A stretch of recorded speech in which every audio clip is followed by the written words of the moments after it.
Hello friends, welcome YouTube के नई video में आपका स्वागत है। आज हम लोग अपना पहला क्लास एसएससीज और रेलवेज़ के लिए करेंगे। बीते कुछ क्लासेस में हम लोगों ने नए टॉपिक और नए पैटर्न को समझने की कोशिश की है। अब जानते हैं कि एसएससी की परीक्षाओं में नए नेचर का क्वेश्चन आ रहा है। जैसे हम लोगों ने कुचिपुड़ी डांस को देखा था, तो अगर आप लोगों ने उस वीडियो को देखा होगा तो पता चला होगा कि किस तरह के नए नए वर्ड्स उसमें यूज़ किए गए हैं, है ना। तो इसी तरह से भारत में एक बहुत ही पारंपरिक और सांस्कृतिक समारोह होता है और वो परीक्षाओं में काफ़ी ज़्यादा पूछा जाता है। भारत के विभिन्न राज्यों के जो मेले हैं, फेयर्स हैं, उनसे क्वेश्चन आता है। अगर आप टॉपिक को समझ रहे हैं तो टॉपिक के अकॉर्डिंग छोटा छोटा नोट्स बनाने की कोशिश करिए। जैसे मेला किस मंथ में होता है, कितने दिनों तक चलता है, हिंदू कैलेंडर के किस मंथ में होता है, ये क्वेश्चन पूछा जाता है। राज्यवार अगर आप लिस्ट बना लेते हैं, है ना, और महत्वपूर्ण फेयर्स को, मेले को फोकस करके नोट्स बनाते हैं, तो निश्चित रूप से आपको एग्जामिनेशन में वो क्वेश्चन मिल जाएगा। ठीक है। तो कर्नाटक राज्य में महामस्तकाभिषेक एक समारोह होता है और वहाँ पर मेला लगता है। ये जो महामस्तकाभिषेक है वो जैन धर्म से संबंधित है। आप जानते हैं कि जैन धर्म के जो संस्थापक हैं वो ऋषभ देव हैं। वे प्रथम जैन तीर्थंकर भी हैं और उन्हीं के पुत्र गोमतेश्वर बाहुबली की पुण्य स्मृति और श्रद्धा भक्ति में ये महामस्तकाभिषेक का समारोह होता है और ये प्रत्येक 12 वर्ष में एक बार आयोजित किया जाता है। दुनिया भर के जैन धर्मावलंबी, जैन ही क्यों, और दूसरे धर्म के लोग भी, दूसरे पंथ और संप्रदाय के लोग भी वहाँ पर जाते हैं। भगवान बाहुबली की त्याग और तपस्या भारत के सांस्कृतिक और धार्मिक इतिहास में अतुलनीय है। एक राजकुमार थे, लेकिन उन्होंने अपने संपूर्ण ऐश्वर्य का त्याग करके कठिन साधना की और कैवल्य की प्राप्ति की। जिस तरह से आपको हिंदू धर्म में मोक्ष बोलते हैं, बौद्ध धर्म में बोधि बोलते हैं, उसी तरह से जैन धर्म में मोक्ष को, बोधि को कैवल्य कहा जाता है। तो ये कर्नाटक के श्रवणबेलगोला में आयोजित किया जाता है और 10 दिनों तक ये समारोह चलता है। अभी आपको श्रवणबेलगोला में जो भगवान बाहुबली की प्रतिमा देखने को मिलती है, उसको चामुंडराय नाम के शासक ने बनवाया था। आपको ये बहुत ही पॉपुलर क्वेश्चन के रूप में हमेशा से एग्जामिनेशन में पूछा गया है कि महामस्तकाभिषेक कितने वर्षों पर होता है, किनका होता है, भगवान बाहुबली किनके पुत्र थे। ठीक है। अच्छा, एक बहुत ही प्रसिद्ध मेला है जो महाराष्ट्र में आयोजित किया जाता है, पंढरपुर मेला। जो कि महाराष्ट्र के शोलापुर डिस्ट्रिक्ट में होता है। महाराष्ट्र में भगवान श्री कृष्ण विठोबा के नाम से फेमस है। इनको विठल भी कहा जाता है। और ये पंढरपुर का मेला है वो महाराष्ट्र के वारकरी संप्रदाय से संबंधित थे। वारकरी हिंदू धर्म का एक संप्रदाय है और मध्यकाल से ही बिना किसी जातिगत और सामाजिक भेदभाव के मनुष्य की सेवा, आचरण की शुद्धता वारकरी संप्रदाय का प्रधान उद्देश्य रहा है। कई सारे महान संत हुए हैं वारकरी संप्रदाय में। तो ये जो पंढरपुर का मेला है ये कार्तिक शुक्ल एकादशी को, ये आप ध्यान में रखिएगा, कभी कभी कुछ क्वेश्चंस ऐसा पूछ दिया जाता है। कार्तिक शुक्ल एकादशी को मनाया जाता है और इसमें भगवान विठोबा और माता रुक्मिणी की आराधना की जाती है। भगवान विठोबा और माता रुक्मिणी की आराधना की जाती है और भगवान विठल के परम भक्तों के आदर्श श्री पुंडलीक के सम्मान में इस मेले का आयोजन किया जाता है। ऐसा कहा जाता है कि जब भक्तराज पुंडलीक अपने माता की, अपने पिता की सेवा कर रहे थे तो उसी समय विठोबा ने उनको दर्शन दिए, विठल ने उनको दर्शन दिए। तो पुंडलीक ने कहा कि देखिए ऐसा है कि मैं अभी अपने माता पिता की सेवा कर रहा हूँ, आप थोड़ी देर इंतजार करिए, फिर मैं आपसे मिलता हूँ, है ना। और वो एक ईंट रखा हुआ था, उसी पे विठोबा को उन्होंने खड़ा होने को कहा, है ना। विठोबा कमर पर हाथ रख करके खड़े हो गए और देखते रहे अपने भक्त को कि कैसे अपने माता पिता की सेवा कर रहे हैं, है ना। तो ये जो भक्तराज विठोबा का जो आदर्श है वह एक बहुत बड़ा सामाजिक आदर्श उन्होंने प्रस्तुत किया कि अपने माता पिता में, अपने गुरुजनों में ईश्वर के दर्शन करके उनकी सेवा करो। तो ये मेला आप ध्यान में रखिएगा, बड़ा ही कॉमन सा है। असम में, असम के गुवाहाटी का जो प्रसिद्ध मेला है वो अम्बुबाची मेला है। वहां पर नीलांचल पर्वत पर माता कामाख्या का मंदिर है और वहीं पर माता कामाख्या के मंदिर के परिसर में 3 दिनों तक का अम्बुबाची का मेला लगता है। उसी तरह से राजस्थान का एक प्रसिद्ध मेला है, राजस्थान का एक प्रसिद्ध मेला है जिसे बेणेश्वर मेला कहते हैं। इस बेणेश्वर मेला को राजस्थान में ट्राइबल्स का Kumbh, the Kumbh of tribals of Rajasthan कहा जाता है, ठीक है। और सोम, माही और जाखम नदियों के संगम पर, इस पवित्र स्थल पर बेणेश्वर मेले का आयोजन किया जाता है। उसी तरह से जब आप दक्षिण भारत जाते हैं तो दक्षिण भारत के कई सारे मेले प्रसिद्ध हैं। इसमें तमिलनाडु का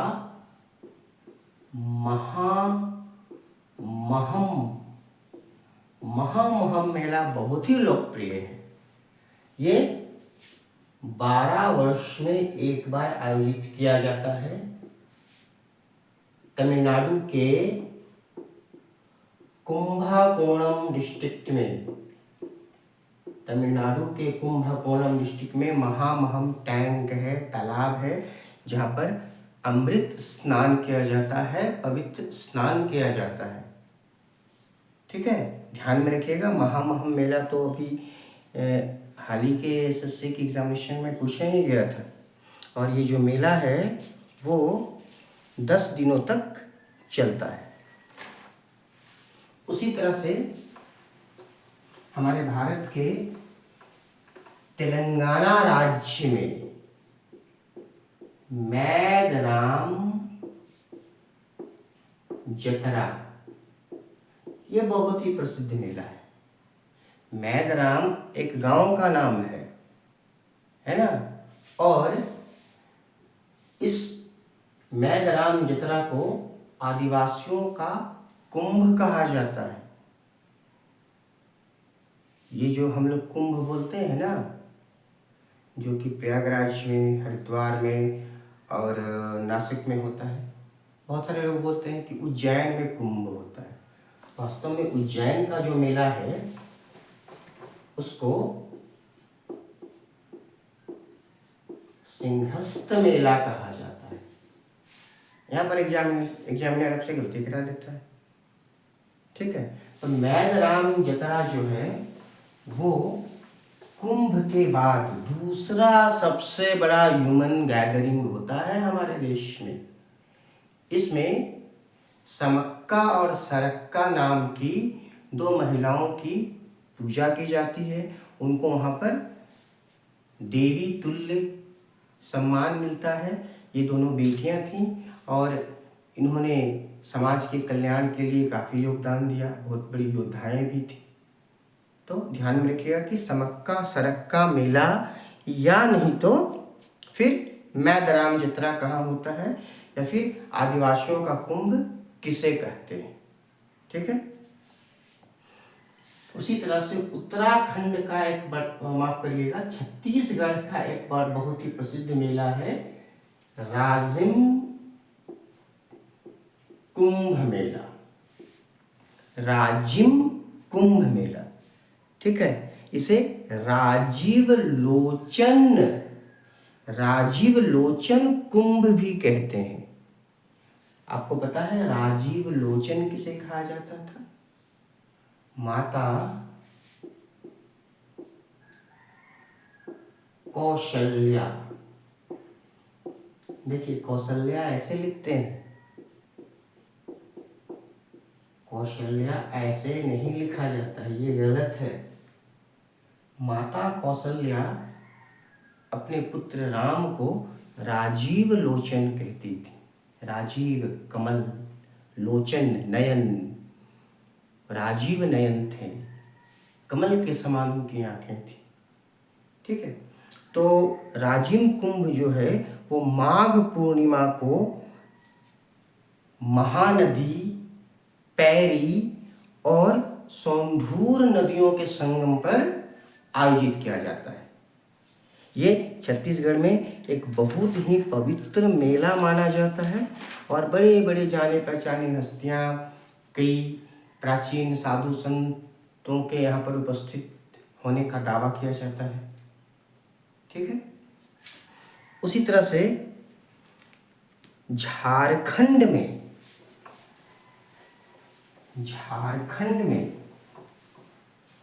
जो दुमका नाम का डिस्ट्रिक्ट है वहाँ पर हिजला मेला बहुत ही प्रसिद्ध है।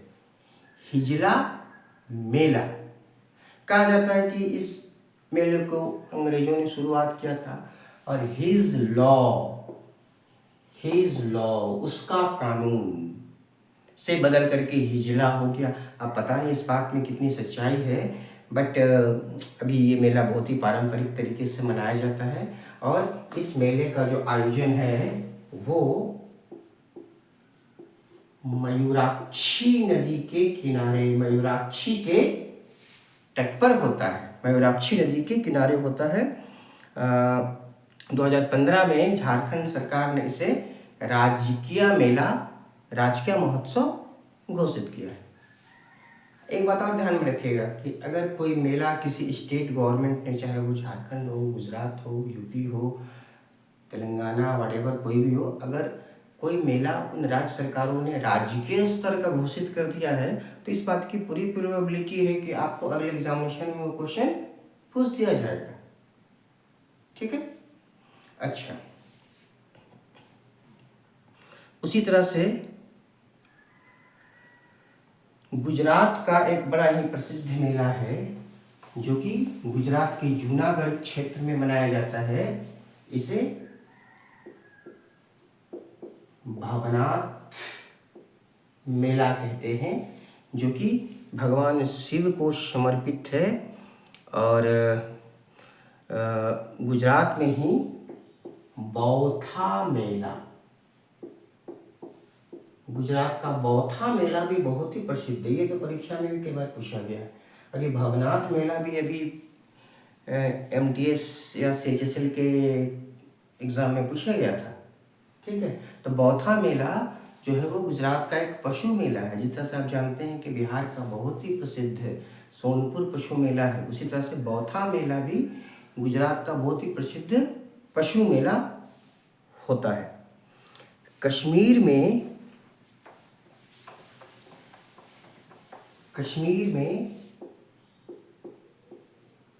खीर भवानी मेला देश विदेश में काफ़ी लोकप्रिय है। ये गंधरबल डिस्ट्रिक्ट में आयोजित किया जाता है।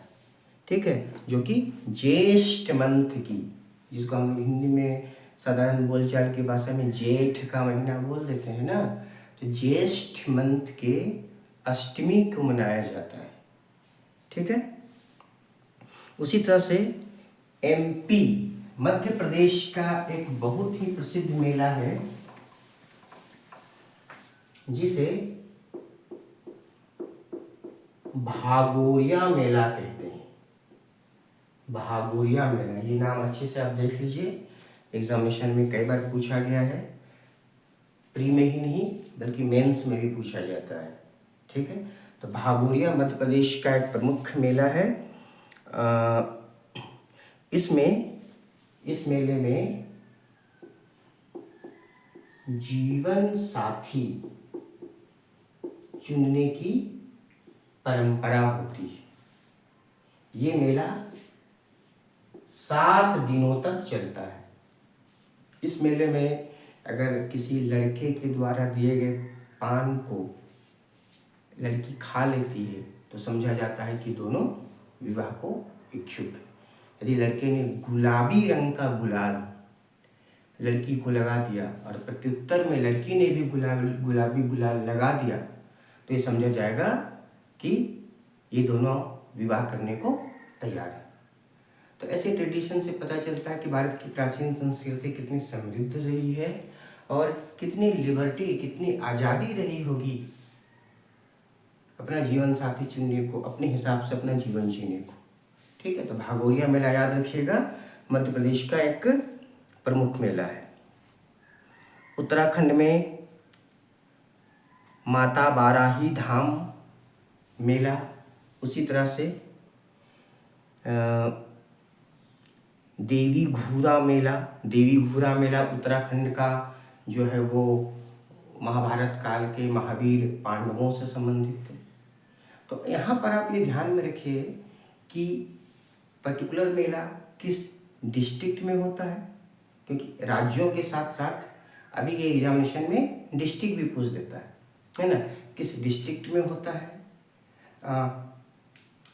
हिंदी कैलेंडर के किस मंथ में होता है, ज्येष्ठ में होता है, आषाढ़ में होता है, फाल्गुन में होता है, चैत में होता है, वैशाख में होता है, ये क्वेश्चन बनता है। और साथ के साथ कितने दिनों तक चलता है। और अगर राज्य सरकार ने, किसी भी राज्य सरकार ने अगर किसी मेले को राजकीय महोत्सव घोषित किया है तो आपके एग्जामिनेशन में क्वेश्चन बनेगा। मैं आपको बार बार बोलता हूँ कि किसी भी क्लास में कोई भी लिस्ट जो है वो कंप्लीट नहीं होता है।